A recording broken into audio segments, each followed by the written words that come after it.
ঈদের দিন সকালে আপনাদের ভাইয়া নামাজে বের হবে, তাই ও চলে যাচ্ছিল নামাজে। আর এইদিকে আমি হচ্ছে কি করছিলাম, এবং হামজা আর লামিয়ার যে ঘুমই ভাঙছিল না। তারপর লামিয়া ঘুম থেকে উঠে হামজাটাকে সেই টেনে টেনে তুলছিল, আর হামজা তো সে কোনো মতেই ঘুম থেকে উঠবে না। সকালবেলায় তার ঘুম ছুটছিলই না, সে নামাজেও যেতে পারেনি। এর ফাঁকে আমি রান্নাবান্নাগুলো সেরে নিলাম, এবং কি রান্না করলাম, কি করলাম সব কিছু থাকছে ঈদের সকালে আজকে।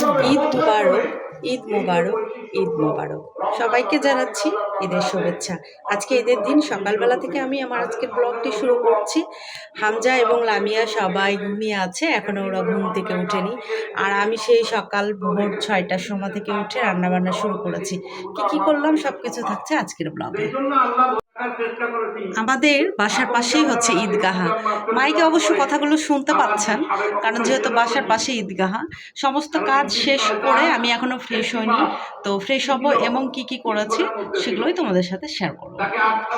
আপনাদের ভাইয়া সারা রাত ঘুমায়নি, সকালে একটুখানি ঘুমাইছে কিনা, তো ওকে আবার ডেকে উঠালাম, যেহেতু নামাজে যেতে হবে। আর হচ্ছে ঈদের নামাজ, এটা তো মিস করাই যাবে না, তাই সকাল সকাল ওকে ঘুম থেকে তুলে দিয়েছি। এখানে ও রেডি হয়ে গেছে, ও নামাজে যাবে। আর হামজাকে কিন্তু তুলতে পারলাম না, সে ঘুম থেকে উঠেনি। মনটা অনেক খারাপ হয়ে গেল যে মা বাবা ছেলে নামাজে যেতে পারলো না, কি আর করার। যাই হোক, তো অবশেষে আপনাদের ভাইয়াই তো বের হয়ে গেল। আর তো 2 ধাপেই হচ্ছে আমাদের হচ্ছে ঈদগাহা, এখান থেকে দেখা যাচ্ছে। এই যে আপনাদের সাথে শেয়ার করি, ওই যে হচ্ছে ঈদগাহ আমাদের। তো এটা হচ্ছে, এই তো আপনাদের ভাইয়া হামজাকে ছেড়ে নামাজে রওনা দিয়ে দিল। হামজা আর লামিয়া যেহেতু ঘুমিয়ে আছে, ভোর সেই 6টার সময়তে উঠে খুব ঝটপট করে আমি রান্না বসিয়ে দিয়েছিলাম। তো এখানে আমি বাচ্চাদের জন্য লুডুস রান্না করেছি। এ তো কয়েকটা লুচি ভেজে নিয়েছি, কয়েকটা পরোটাও ভেজে নিয়েছি মাংস দিয়ে খাবার জন্য। আর এখানে রান্না করেছি খিলসামাই যেটাকে বলা হয়। এই তো ধুমা উঠছে।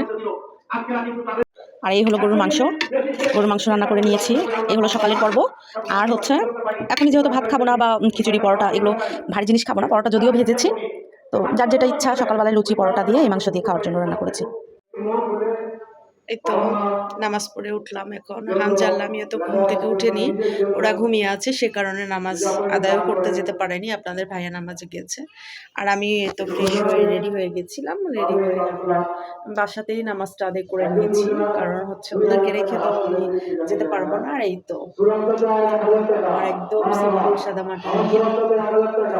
তো আপনাদের ভাই একটু পরে নামাজ থেকে চলে আসবে, ওকে খেতে দিব।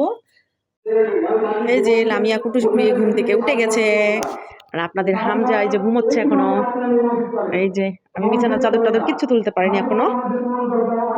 কুটুস রানী উঠে গেছে, কুটুস বুড়ি উঠে গেছে। এই যে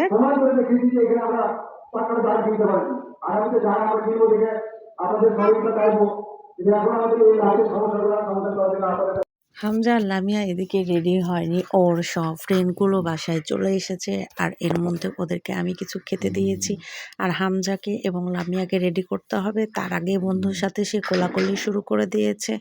আর হামজা আর লামিয়াকে রেডি করতে একটু লেটই হয়ে, ঘুম থেকে উঠতে লেট হয়েছে। এদিকে ফাইনালি হামজা রেডি হয়ে গেছে, কোলাকুলি আর না, এই যে বন্ধুদের সাথে হ্যাঁ কোলাকুলি শুরু করে হ্যাঁ। দিয়েছে।